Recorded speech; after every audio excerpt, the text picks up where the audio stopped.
আসসালামু আলাইকুম। আমরা যারা ডেস্কটপ অথবা ল্যাপটপ ব্যবহার করি, অনেক সময় দেখা যায় আমাদের বাটনগুলো টপ সাইডে চলে যায় বা লেফট সাইডে চলে যায় অথবা রাইট সাইডে চলে যায়। এই বাটনগুলো আমরা কিভাবে নিচে নিয়ে আসতে পারবো সেই বিষয়ে আজকে আপনাদের সঙ্গে শেয়ার করব। তো চলেন আমরা দেখতে থাকি কিভাবে এই বাটনগুলো নিচে নিয়ে আসা যায়। প্রথমে আমরা মাউসের উপরে রাইট সাইডে ক্লিক করব। ক্লিক করার পর আমরা নিচে আসব।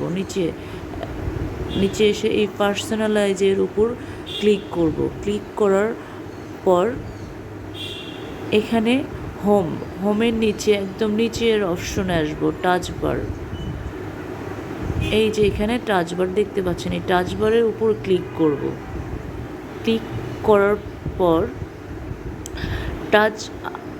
এই যে এখানে টাচ বারের নিচের অপশনে touch bar location on screen, এখানে এসে সাইটে আমরা আবার মাউসের লেফট ক্লিক করব।